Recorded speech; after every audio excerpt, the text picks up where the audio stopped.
convex lens, its ray diagram and image formation. Now in this very short video I will discuss about the ray diagram of diverging lens. So diverging lens means concave lens. Okay, so first thing, we already know that this is a concave mirror. Okay, and it has a focal point on both the sides, here and there, and we assume that the object is far from the F. Here this is object. And how to draw the ray diagram? You can see this is axis, okay, principal axis here, and first ray it started from the object. We can say it's A, it's B here, okay, and here we can say A prime and B prime where the image is formed. Okay, so the ray started from A and all the way it moves toward the lens, okay, concave lens, where it's diverging definitely, and the other ray, which is called the chief ray, is all the way passes from the center of the lens. So these two rays are important, and with the help of these two rays we can easily find out where the image will be. So here this diverging, you can see the ray. If we have to extend this ray on the back side. Back side means where the object is, on the same side where the object is, okay, and this extended one should pass through the focal point of the lens on the same side where the object is, okay, and as you know, this is a chief ray is passing through here. So this ray and this ray are intersecting here and where the image is formed, okay. So this point of intersection is showing that the image position. So what did you observe here? The image is formed on the same side where the object is, okay, and this image is not upside down, okay, but this image is not real. This image is not real, and it's a virtual image. Definitely image has to be real if it is formed on the other side of the lens.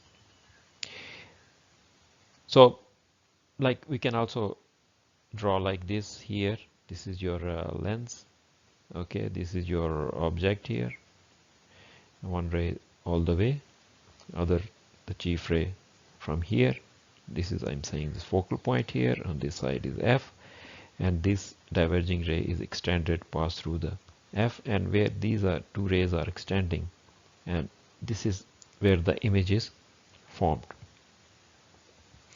And here this third ray, you can also draw the third ray.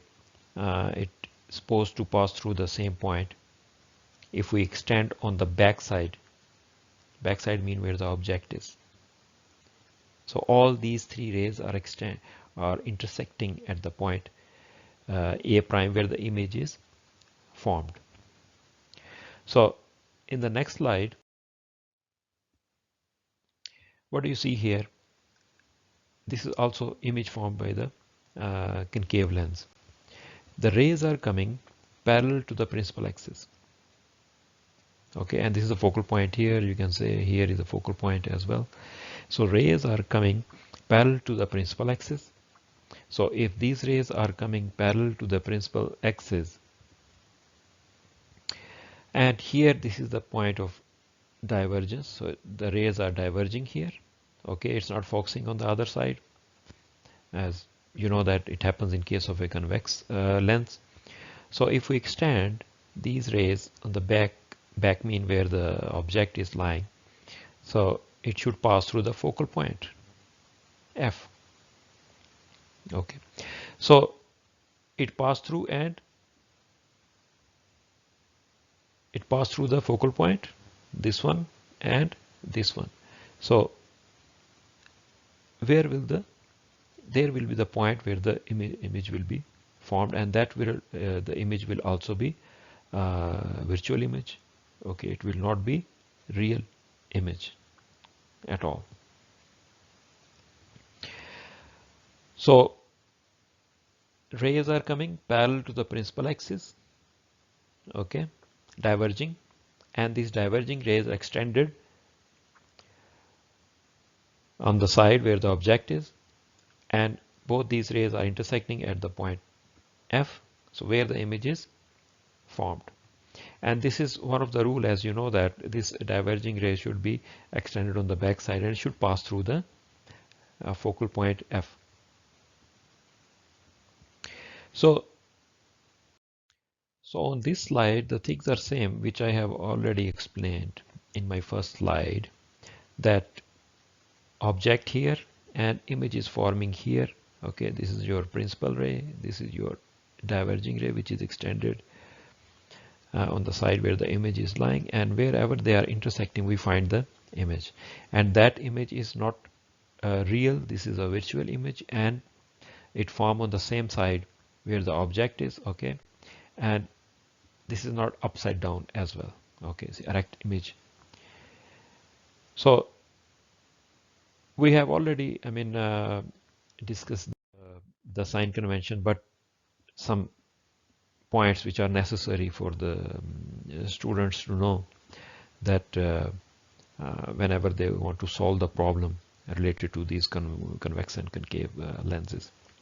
First thing, the sign convection for lenses is similar to the mirrors, which we have already studied. Okay, and if the image is on the far side of the lens as the object, okay, so far side mean if this is your lens here, okay, and this is your image object, and this is your image. So this side is object, and on this side image is formed. So in this case the image distance is positive and image is real. Okay, if the image is formed on the far side of the object, then in this case the image distance is real, and image distance is positive and the image is real. Okay, other point, if the object and image and object are on the same side of the lens, if the image and object are on the same side of the lens, same side, like this is object here, if image is formed on the same side, then image distance is negative. Okay, image distance will be negative, and in this case image will not be real, but it's virtual image. Okay, and a converging lens always have positive f and diverging lens negative f. So converging, diverging. Okay, so positive f and negative f. I already mentioned this thing in my previous video actually. A positive magnification correspond to the upright image M. Okay, while a negative magnification correspond to the inverted image. So if M is positive, then image is upright. Okay, if the M is negative, then it means the image is inverted. Okay, so image, you know already that is a magnification factor, and we have learned about it in my last video and previous videos as well. So this is how, when you solve the problem, you can you have to consider these points, and so that you can get the answer what exactly you want. So this discussion is concluded here. Keep in mind, this discussion is for high school people or for undergraduate students to some extent, to give them basic ideas about the mirrors, lenses, and some basic optics, geometry of some basic optics here. So I hope you people enjoyed and learned something from these videos. So thank you very much for watching. these videos. Hope to see you in some other videos soon.